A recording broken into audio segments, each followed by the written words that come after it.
Assalamualaikum warahmatullahi wabarakatuh.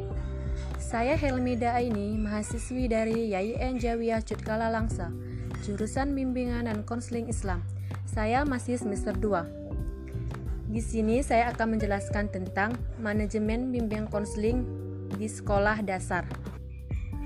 Bimbingan dan konseling adalah proses bantuan terhadap individu agar ia memahami dirinya dan dunianya, sehingga dengan demikian ia dapat memanfaatkan potensi-potensinya. Kegiatan manajemen bimbingan dan konseling di sekolah dasar akan berjalan sesuai yang direncanakan apabila didukung oleh sarana dan prasarana yang memadai. Salah satu di antaranya adalah perlengkapan material yang berupa sarana fisik dan teknis untuk keperluan kegiatan pemberian bantuan kepada siswa, khususnya dalam rangka pelaksanaan bimbingan dan konseling perorangan. Mutlak diperlukan ruangan khusus dengan perlengkapan yang memadai dan nyaman meskipun wujudnya sangat sederhana. Secara garis besar, perlengkapan bimbingan dan konseling yang dibutuhkan di sekolah meliputi 1. Perlengkapan untuk mengumpulkan data, 2. Perlengkapan untuk menyiapkan data, 3. Perlengkapan pelaksanaan bimbingan dan konseling, 4. Perlengkapan administrasi bimbingan dan konseling. Setelah tersedia perlengkapan dan adanya guru bimbingan dan konseling yang memiliki kompetensi dalam pengolahan bimbingan dan konseling, serta dengan adanya kerjasama, baik kerjasama dengan pihak dalam maupun luar sekolah, sehingga akan tercipta layanan bimbingan dan konseling yang efektif. Dalam usaha pencapaian pelaksanaan bimbingan dan konseling tersebut, maka sebuah kegiatan pengelolaan layanan bimbingan dan konseling harus terarah dengan baik dan jelas. Hal itu untuk meningkatkan potensi yang ada dalam layanan bimbingan dan konseling. Bimbingan dan konseling meliputi 1. Perencanaan, 2. Pengorganisasian, pelaksanaan program dan pengawasan yang telah disepakati, sehingga pengelolaan layanan bimbingan konseling akan menciptakan sesuatu hal yang bermutu. Manajemen bimbingan konseling berarti pula melaksanakan berbagai fungsi manajemen. Fungsi manajemen sebagai berikut. 1. Pengambilan keputusan, yakni proses tindakan secara sadar dipilih dari berbagai variabel yang ada, dimaksud untuk mencapai hasil yang diinginkan. 2. Pengorganisasian, yakni proses struktur dan alokasi pekerjaan ditentukan. 3. Staffing, yakni proses seorang manajer memilih, melatih, mengangkat, dan memberhentikan bawahannya. 4. Planning, yakni proses manajemen mengantisipasi masa yang akan datang dan merumuskan alternatif terbaik dengan serangkaian tindakan. 5. Kontrol, yakni proses mengukur pelaksanaan yang sedang berjalan dan merupakan petunjuk terhadap beberapa tujuan yang sebelumnya telah ditetapkan. 6. Komunikasi, yakni proses ide atau gagasan disampaikan kepada orang lain dengan maksud tercapainya hasil yang diinginkan secara efektif.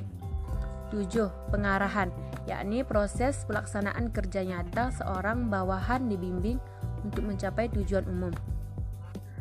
Meskipun di tingkat sekolah-sekolah dasar banyak bimbingan dan konseling belum diterapkan secara optimal, dilaksanakan oleh petugas khusus yakni guru pembimbing, namun tetap diperlukan adanya struktur organisasi. 3. Pola struktur organisasi bimbingan dan konseling di sekolah dasar yakni 1. Memanfaatkan guru kelas sebagai tenaga pembimbing, 2. Menggunakan seorang guru pembimbing atau konselor untuk beberapa sekolah yang terdekat, 3. Menggunakan seorang guru pembimbing atau konselor untuk setiap sekolah. Dasar manajemen bimbingan dan konseling. Pada dasarnya, manajemen dalam layanan bimbingan dan konseling dilakukan untuk memberikan layanan bimbingan dan konseling yang bermutu, yaitu layanan yang mampu mengintegrasikan, mendistribusikan, mengelola, dan mendayagunakan program, personil, fasilitas, dan pembiayaan layanan bimbingan dan konseling secara optimal agar dapat mengembangkan seluruh potensi siswa. Konsep layanan bimbingan dan konseling yang bermutu adalah layanan bimbingan dan konseling yang merujuk pada proses dan produk layanan bimbingan dan konseling yang mampu memenuhi harapan siswa, masyarakat, dan pemerintah. Manajemen bimbingan dan konseling di sekolah didasarkan kepada ketentuan yang termasuk di dalam peraturan perundangan yang berlaku. Strategi implementasi program BK. Kegiatan bimbingan konseling di sekolah dilaksanakan melalui pemberian layanan atau kegiatan lain yang sebagian besar langsung ditunjukkan kepada siswa. Kalaupun kegiatan BK itu diberikan kepada pihak lain seperti orang tua, guru, hal demikian tetap ada hubungannya dalam upaya membantu siswa. Masalah yang memerlukan penanganan segera biasanya dilakukan secara perorangan. Meskipun dalam kondisi tertentu penanganan secara kelompok, mungkin pula dilakukan layanan responsif dapat dilakukan melalui satu konseling, yakni pembahasan terhadap masalah konseling yang mengalami hambatan dalam mencapai tugas-tugas perkembangan. Pada awalnya, konseling itu bersifat perorangan karena memerlukan pemahaman dan interaksi yang intensif antara konselor dan konseli. Namun dalam perkembangannya dapat pula dilakukan konseling secara kelompok. 2. Konsultasi. Kegiatan ini dilakukan dengan cara berkonsultasi dengan berbagai pihak seperti guru, wali kelas, kepala sekolah, atau pihak lain di luar sekolah untuk membahas penyelesaian masalah siswa. 3. Kunjungan rumah merupakan upaya mendatangi rumah siswa untuk lebih memahami siswa dan terutama lingkungan rumahnya. Di samping itu, melalui kunjungan rumah dapat pula digunakan untuk membahas penyelesaian masalah konflik bersama dengan orang tuanya.